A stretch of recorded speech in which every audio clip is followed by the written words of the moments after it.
Bom, pessoal, mais uma vez, bom dia, boa tarde, boa noite, né? Dependendo do momento em que vocês vão estar assistindo essa aula. Bom, essa aula trata-se da segunda aula da disciplina de Informática Aplicada a Sistemas Livres, do primeiro ano do curso técnico integrado ao ensino médio, informática, na verdade informática para a internet, aqui do Instituto Federal do Campus Palmas, né, do Instituto Federal do Tocantins. Bom, como vocês podem ver, né, nós estamos seguindo à risca, ou pelo menos tentando seguir à risca, o planejamento integrado que fizemos e que apresentamos a vocês no primeiro dia de aula. Então hoje é a segunda aula, e a segunda aula trata de introdução aos sistemas livres, conceitos e aplicações. Como eu havia combinado com vocês, esse vídeo será um vídeo de apoio, né? Um vídeo que vai ser disponibilizado depois que a aula presencial tenha acontecido. Então, na aula presencial, eu espero que todos venham à aula presencial, ou tenham vindo, e que assistam esse vídeo apenas para lembrar ou tirar alguma dúvida e tal. Então, é um compacto das nossas 2 horas de aula que temos nas quintas-feiras, ok? Então, veja só, hoje, basicamente, vamos falar de introdução aos sistemas livres, conceitos e aplicações. Então, eu tenho algumas informações consolidadas ou resumidas para passar para vocês. Nós vamos estudar aqui sistemas livres. Sistemas livres, normalmente, o que todo mundo pensa quando ouve falar nessa disciplina é que você vai estudar aqui apenas sistema operacional livre. Não é isso. Então, a disciplina é Informática Aplicada a Sistemas Livres. Então, primeiro, a palavra é aplicada, né? E segundo, a sistemas livres. Então, primeiro a gente tem que entender o que é um sistema livre. Só que antes de entender o que é sistema livre, nós precisamos entender o que é sistema. Porque muitos de nós, quando entramos na área de tecnologia, acreditamos que as palavras começaram a existir depois que você conheceu a palavra. Quer dizer, quando você fala de sistema livre, sistema operacional, sistema de software, sistema de qualquer outra coisa, do ponto de vista, ou quando você está, o seu foco é TI, é computação, é engenharia, é o que for, você esquece que sistema é uma palavra que já existe há muito tempo e o significado dela continua sendo exatamente o mesmo em qualquer área. Então, o sistema nada mais é do que um conjunto de partes. Ponto. Então, se você for conceituar um pouco mais a fundo, você vai encontrar conceitos do tipo: sistema é um conjunto de partes integradas que funcionam obviamente juntas, por isso integradas, para desenvolver uma coisa específica ou para um fim específico, né? Então, do ponto de vista de sistema, de forma mais abrangente, você tem várias situações. Quer dizer, vamos raciocinar da seguinte forma: como é que você faz cocô, né? Por que você faz cocô? Se você for parar para pensar, uma pergunta pode ser uma pergunta capciosa, mas não é, né? Na verdade, por que você faz cocô? Porque existe um sistema em você, que você aprende lá na biologia, que é o sistema digestivo.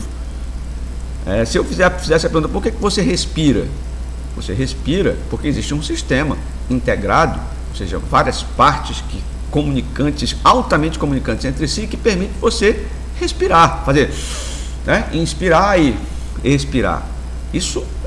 Essa atividade, que para nós é muito simples, envolve um sistema bastante complexo, né?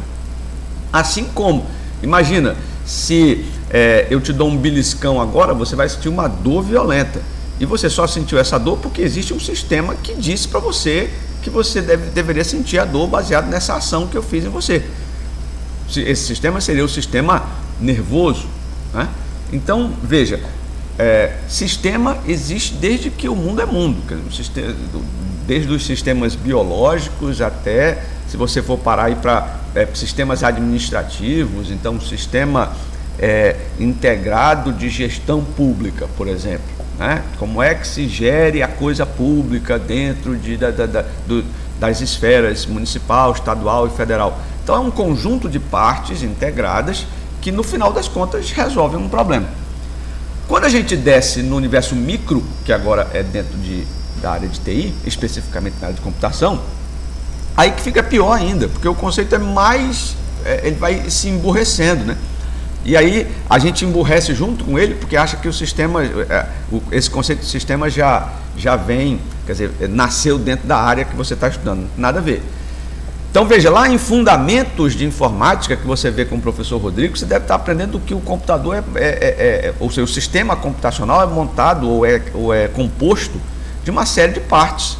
Tem memória, aí a memória pode ser memória principal, memória secundária, tem processador, tem periféricos de entrada, periféricos de saída, enfim, um conjunto de partes que, devidamente integradas, formam ou disponibilizam hoje o que a gente conhece como computador, né? Microcomputador, ou computador, como queira, né? Então isso é um sistema computacional, justamente porque é um conjunto de partes integradas. Só que essas partes integradas dentro da TI, elas têm um nomezinho, são dois nomezinhos bem legais, que aí depois tem várias derivações dele que a gente não vai ver agora. Mas você deve ter ouvido falar nessa palavra lá em Fundamentos de Informática, que esse conjunto computacional de coisas físicas que você pega, joga na parede, quebra, pisa em cima, é o que a gente costuma chamar de parte dura da informática, que é a palavrinha bonitinha, chama hardware, né? Que é ambiente duro, né? Ambiente pesado.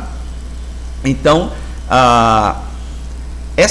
esse conjunto integrado de partes duras da informática, chamada hardware, é um sistema, um conjunto de partes. Só que esse conjunto de partes, né, se integram quando você energiza ele. Então você coloca na energia, coloca na tomada, então o que você vai ver é uma luzinha azul piscando, algumas coisas acontecendo, o monitor desculpe, sendo ligado. Mas, embora seja um sistema e ele cumpriu o seu papel, porque ele está disponibilizando toda essa parte dura para você, nós de TI, nós técnicos, nós precisamos de uma outra parte, ou seja, nós precisamos de um outro tipo de sistema, que na computação a gente chama da parte mole da computação, que é aquilo que você não vê, aquilo que é abstrato, você não consegue jogar na parede, pisar em cima, você não consegue fazer isso. Esse conjunto aí de, vamos dizer assim, essa parte, esses sistemas que você não consegue pegar, são o que constitui o que a gente chama de software, não é? Que é o ambiente, se pudesse traduzir livremente, um ambiente leve. E esse software, ou seja, essa outra parte, esse outro conjunto de sistemas, dão vida, ou seja, permitem que nós, mortais, nós técnicos, possamos então usufruir desses outros sistemas físicos duros que o sistema computacional pode nos oferece, né? Então, resumidamente, se eu pudesse resumir, não adianta, uma parte da informática não funciona sem a outra. Portanto, a parte dura não funciona sem a parte mole, e a parte mole não funciona sem a parte dura, né? Software não funciona sem hardware, e hardware não funciona sem software. O que nós vamos estudar aqui nessa disciplina é a parte mole, é software, né? É aquilo que você precisa colocar dentro desse sistema duro para que o computador fique de fato disponível para você usar. E aí, dentro desse conjunto de software, né, nós temos vários, dentro desses sistemas, né, ditos sistemas de software, portanto, essas partes integradas que compõem, que formam uma única coisa para resolver um único problema, existem vários tipos de sistemas dessa natureza. E o primeiro deles, aquele que a parte dura precisa, é o chamado sistema operacional. E aí, de novo, sistema, conjunto de partes, só que agora moles, né, que tornam possível você, como técnico, operar o sistema, né? E mais, torna possível com as partes duras serem aproveitadas e disponibilizadas para você. Então, se você tem um conjunto computacional, parte dura, portanto hardware, ligado na energia, sem o conjunto de sistema operacional, parte mole, instalado, você vai ter apenas uma máquina, vai ter apenas os recursos de hardware disponíveis e energizados, mas que você não vai poder utilizar. Então, por isso que o primeiro sistema que a gente vai estudar, o primeiro sistema livre que a gente vai estudar, é o sistema operacional. E aí é claro que vocês conhecem muito bem alguns dos sistemas operacionais que a gente tem hoje, porque tem vários tipos. Um deles, eu me recuso a dizer o nome, não vou dizer de jeito nenhum, mas que vocês usam lá na casa de vocês. E eu não vou dizer porque eu não gosto dele, simplesmente assim, mas assumo e sei que a grande maioria hoje dos usuários brasileiros, está mudando, mas enfim, a grande maioria hoje usa esse bendito desse sistema, que eu prefiro chamá-lo de sistema da tela azul, né? Que é aquele que começa com W e que você tem na sua casa, no computador do seu pai, da sua mãe, certamente. Bom, aqui nesta disciplina e provavelmente em todas as outras que você vai ter neste ano, você não vai ter muito contato com esse dito sistema operacional. Você vai ter contato com o sistema operacional Android, né? Você provavelmente pode ter contato com alguns outros tipos de sistema, mas eminentemente você vai conhecer um chamado Linux, que é o sistema operacional da atualidade, né? Baseado em um sistema mais antigo chamado Unix. Ele obviamente vem ganhando mercado dia a dia, mas claro, nem de longe eu estou querendo dizer para você deixar de usar o Windows, embora deixe, né? Mas se quiser. Mas o problema é, para se tornar um técnico, necessariamente você terá que conhecer um pouco a mais sobre sistemas operacionais. E para conhecer um pouco a mais sobre sistemas operacionais, o que tem por trás dos sistemas e como desenvolver atividades com esses sistemas, nós precisamos ter uma ferramenta que possa ser utilizada dentro do laboratório de forma tranquila. E aí vem a primeira pergunta, né? Por que o Linux é um sistema livre? E muitos vão dizer o seguinte: ele é livre porque é de graça. Breu, né, que é de graça. Não tem nenhum sentido. Até mesmo porque software livre, a tradução vem, na verdade, software livre vem do inglês, né, que é free software. Então, free em inglês não quer dizer gratuito, não. Free em inglês quer dizer liberdade, não é?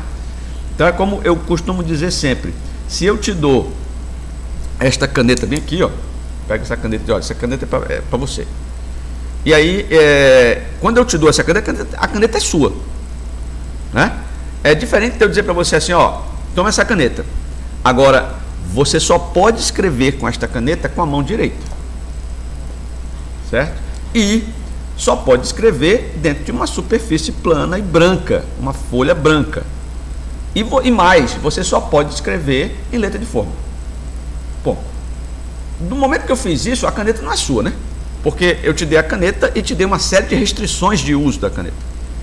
Ao contrário, se eu te der a caneta e disser, ó, é sua, aí você pode dizer, não, então peraí, já que é minha, eu vou pegar, vou abrir ela aqui, vou tirar essa coisinha de dentro e vou colocar uma outra tinta vermelha. Ou eu vou emendar duas canetas aqui, sei lá, colar uma na outra, uma do lado da outra e criar uma caneta híbrida.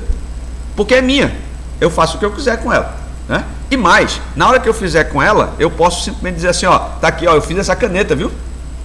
Quem quiser, compre de mim, mas vai exatamente do jeito que eu vou deixar exatamente a caneta híbrida, de forma que você possa, ou a pessoa que comprar de mim, ou que ganhar de mim, ela possa reproduzir a caneta híbrida e fazer uma caneta híbrida diferente ainda por cima.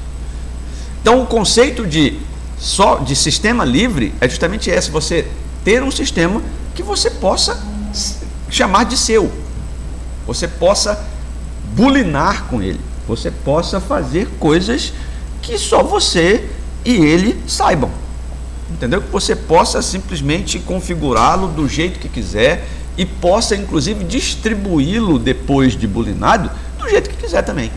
Então, essa é a grande ideia que tem por trás do que a gente vai estudar aqui, são sistemas livres. Só que o sistema que hoje nós vamos aprender ou que vamos ter o primeiro contato, é o tal do Linux, que é o sistema operacional. Mas nós vamos ver outros sistemas, tá?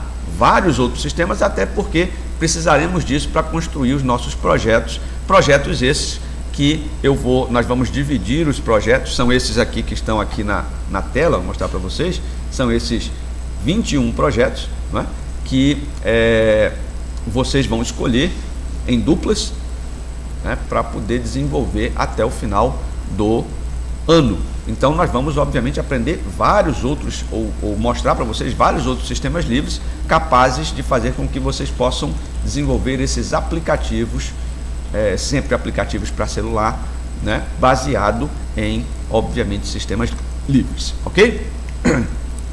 Muito bem, dito isso, nós vamos então para o nosso primeiro contato com o sistema operacional, rapidinho, para poder resumir o que nós vimos na aula. Então olha só, primeira coisa, nós não vamos mexer com interface gráfica, nós vamos mexer com esse camarada aqui, ó. Tá vendo esse ícone bem aqui? Esse aqui chama terminal. Como é que você faz para acessar o terminal? Vai no menu iniciar do Linux da interface, que é essa bolinha bem aqui, ó, e aí digita aqui terminal. Okay. O ícone é esse camarada aqui que tem escrito terminal embaixo, né? Então, enfim, tá tudo certo. Muito bem, clicou nele, vai abrir essa tela preta. Olha que beleza. Essa tela preta é um espetáculo. Eu acho ela realmente muito interessante, muito bacana. Por que eu acho ela muito bacana? Porque eu sou meio perturbado? Não, não é isso não. É porque com ela você consegue fazer coisas, você consegue ter o controle do sistema operacional muito mais na sua mão do que pela interface gráfica. Tá? Então, uma coisa que eu gostaria muito que ficasse bem claro para vocês depois dessa aula é que absolutamente tudo que você hoje faz por essa interface gráfica que você está vendo aqui, ó, tudo só é possível acontecer porque existe um comando por trás. Tudo, absolutamente tudo. Então, por exemplo, existe esse ícone aqui do Firefox, tá vendo? Se eu clicar no ícone do Firefox, o que é que vai acontecer com a minha tela? Vai abrir o Firefox. Ótimo. Mas isso pela interface, clicando em ícone. Se eu quiser abrir o Firefox por aqui mesmo, ou seja, por essa interface, essa chamada tela preta, né, ou terminal, a gente faz assim, ó, Firefox. Só saber qual é o comando que está associado àquele ícone e executar aqui, ó. Olha como vai abrir o Firefox do mesmo jeito, né? Então, absolutamente todos os comandos que você usa na interface gráfica, desde manipular mouse até teclado, você controla tudo por esta tela preta, que tem um nomezinho bonitinho que eu queria que vocês atentassem. Eu chamo de tela preta, muitos chamam de terminal, mas isso na verdade não é nenhuma coisa nem outra. A tela preta é um nome carinhoso que eu dei, mas terminal é o nome do aplicativo que gera a tela preta. Mas a tela preta em si é o chamado shell, que é o interpretador de comandos, ou seja, é um prompt de comando. Você pode ver aqui, ó, prompt, porque ele está pronto para receber um comando. Se eu não der nenhum comando aqui, ele vai ficar aí esperando. Mas na hora que eu digitar um comando aqui, por exemplo, cocô, ele vai procurar e vai dizer assim, poxa, não achei nenhum cocô. Existe um cocô J, tá aqui, ó, cocô Java, tá vendo aí? Que eu nem sabia que tinha esse comando. Mas enfim, cocô Java, que é de um pacote Java que existe, mas que não está instalado no meu computador aqui. Mas ele identificou, disse, ó, não tem, cocô não tem. Agora, se eu digitar ls-l, por exemplo, ou ls somente, olha aí, ele me mostra uma lista com todos os arquivos e diretórios que existem no meu diretório corrente. Bom, então hoje nós vamos ver apenas dois comandos. O ls, que lista diretórios, o ls-l, que lista o diretório de outra forma. Você pode ver aí você vai ter maiores detalhes na aula, né? Então o ls lista somente sem detalhes, né? E nesse formato aqui horizontal, tá vendo? Um do lado do outro. E o ls-l, ele já lista de forma mais detalhada, mostrando inclusive em cada linha um arquivo, onde aqui é o nome do arquivo e aqui são informações extras sobre o arquivo, do tipo data de criação, hora de criação, tamanho, proprietário, permissões e etc. Você pode ter visto que tudo que é arquivo, né, comum, deixa eu até sair daqui desse diretório, entrar num diretório que tenha mais arquivos. Tudo que é arquivo comum, ele mostra aqui de uma corzinha branca, né? Se for arquivo de mídia, olha, já você vídeo, imagem, ele mostra de outra cor. Se for arquivo compactado, mostra vermelho. Se for pasta, mostra azul. Então, ele já te dá uma coloração para poder te ajudar, né? Mas o fato é que ele te mostra tudo, ok? Ou seja, te mostra todas as informações referentes àqueles arquivos. Beleza, pessoal? Muito bem. Agora, para fazer o que a gente prometeu, então já vimos o ls-l, né, que é somente para ver, é o que esses dois comandos eu posso fazer tudo por aqui, por essa interface aqui, tá vendo? Aqui ele também me mostra todos os arquivos que tem lá na minha pasta, tá vendo? Aí o que for pasta está no formato de pastazinha, o que for arquivo zipado está como se fosse um negócio compactado, arquivo do Word, imagem, está tudo aqui. Então, o ls é exatamente aquele gerenciador de arquivos, só que na tela preta ou no shell, né? Nessa tela de comandos que a gente está vendo. Muito bem. Como a gente prometeu fazer uma integração entre as disciplinas, eu vou mostrar um comando aqui, que é um comando voltado para a rede de computadores, que é o ifconfig. O ifconfig, aí você vai perguntar lá para o professor de redes, professor Gerson, na próxima aula para ele, o que é isso aqui? Ó? O que é TH0? O que é LO? Né? O que é Ethernet? Coisas que você vai aprender lá em redes. Agora, na hora que você aprender o que é, você vem aqui dar um ifconfig, que você vai conseguir verificar na prática o que são aqueles conceitos ou onde aparecem aqueles conceitos lá de rede de computadores, certo? Então, o professor Gerson vai falar em determinado momento de IP, está aqui IP, né? Enfim, vai falar de uma série de coisas que esse ifconfig já vai te dar, ele mostra, na verdade, o comando é destinado a mostrar informações referentes às interfaces de rede do computador que você está operando, ok? Muito bem. Uma aplicação direta disso é o chamado comando, um próximo comando chamado SSH. Aí, pessoal, vou ensinar esses dois, eu vou ensinar aqui e na aula nós vamos fazer uma brincadeira bacana. Eu vou ensinar duas coisas. Vou ensinar como fazer o SSH e depois, vou ensinar como usar o SSH, para que ele serve, e vou ensinar como é que você faz para malinar com a máquina do seu colega do lado. Ao mesmo tempo, logo depois eu vou ensinar qual é o comando que você não permita, de forma que você não permita que o colega do lado maline com você. Beleza? E aí depois na aula, nós vamos fazer uma espécie de jogo para ver quem é que é o mais, quem que entendeu melhor isso aí. Então veja só, comando do sistema operacional livre, chamado Linux, para tomar o controle ou controlar remotamente uma outra máquina. Então você está aqui nessa máquina, por exemplo, e eu quero entrar em uma outra máquina aqui, ó. Então o comando é esse. Deixa eu escrever aqui, porque senão eu não consigo. Veja, SSH, aí -L, o nome do login na outra máquina e o IP da outra máquina. Veja que o IP da minha máquina termina com esse aqui, ou seja, o endereço da minha máquina, que você vai perguntar para o professor de redes, não tem nenhuma obrigação de saber agora, tá? É só para, estou levantando a bola, o professor chegar lá e cortar. Então, este aqui é o endereço da minha máquina, final 253. Eu vou agora tentar entrar numa outra máquina com final 250. Vamos ver se eu consigo. Ver se ela está ligada primeiro, né? Ó, não está. Então, possivelmente, a máquina não está ligada, eu vou tentar entrar então numa 251. Opa, tá ligado? Hã? Aí eu vou fazer, só que eu vou trocar o usuário aqui, ó. Vou botar em vez do usuário aluno, tá um usuário que eu tenho da outra máquina. E aí a primeira vez que eu conectar, ele vai me perguntar se eu quero conectar mesmo, eu digo sim. E ele vai me pedir a senha. Bom, a senha é minha, não é sua, então eu não vou dizer aqui, obviamente, né? Quando você estiver no laboratório, obviamente que o login de todas as máquinas do laboratório é aluno e a senha é aluno também. Então veja que eu mudei de máquina, o meu prompt de comando aqui é outro. Se eu fizer o mesmo ifconfig aqui, veja que é outro endereço. Se é outro endereço, eu não estou mais na minha máquina. Usei um comando do sistema operacional para entrar em outra máquina. A partir daí, se eu tiver a senha de root, ou seja, a senha de administrador dessa outra máquina, eu posso me transformar no administrador, outro comando, ó, sudo, outro comando da aula, dou a senha, No laboratório, obviamente que o sudoku vai pedir vai pedir a senha do aluno, a senha de administrador das máquinas, e a senha de administrador é aluno também, né? Que é liberado para a gente fazer teste mesmo. E a partir daí, ó, quando meu prompt tiver mudado para jogo da velha aqui no final, significa dizer que eu estou como administrador da máquina. Aí eu posso fazer o quê? Reboot.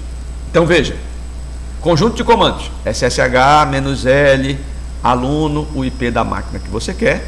Aí você, quando for perguntado pela senha, você dá a senha. Depois que você tiver dado a senha correta e já tiver acessado a outra máquina, você faz o sudo do jeito que está aqui, fornece a senha do administrador, que no caso do nosso laboratório é aluno, e depois reboot. Com isso você vai rebootar a máquina do companheiro ou a máquina que você entrou no laboratório. Claro que isso só vai ser possível fazer dentro do Lab Redes, que é o ambiente o ambiente controlado que nós preparamos para esse joguinho, ok? Bom, mas se você não quiser que a pessoa faça isso para você ou com você, o que é que você faz? Aí entra o outro comando, o último comando da aula de hoje. Você se transforma em superusuário da sua máquina, sudo de novo, fornece a senha, que do laboratório de novo é aluno, e aí faz assim, ó, kill all -9 sshd, só isso. Isso vai fazer o que? Vai desligar da sua máquina, ou seja, do seu sistema operacional, vai desligar o serviço ou o sistema que permite que o outro acesse você de outro lugar. Aí, se você fizer isso mais rápido do que o outro fizer o SSH para você, né, para sua máquina, ele não vai conseguir de jeito nenhum entrar na sua máquina. Agora, se você não anotou esse comando durante a aula lá, não anotou, vou explicar tudo direitinho lá na aula, não anotou, e na hora que liberar para fazer a brincadeira, você não conseguir dar esse comando antes do seu colega fazer o SSH para você, ele vai rebootar a sua máquina tantas vezes quantas você não conseguir dar esse comando. Então veja, no primeiro contato, só para que a gente possa ter um contato lúdico e emocionante com o sistema Linux, né? O nosso primeiro contato vai ser esse, ou seja, ls-l, kill all, aliás, ssh, né? Sudo, kill all, tá certo? E só, ok? Beleza? Obviamente que esse é um compacto, pode ser que na aula a gente acabe falando de uma coisa ou outra a mais, mas a princípio a ideia seria essa, ok, pessoal? Então, um forte abraço a todos, espero que aproveitem a aula e nos encontramos na próxima quinta-feira. Até mais.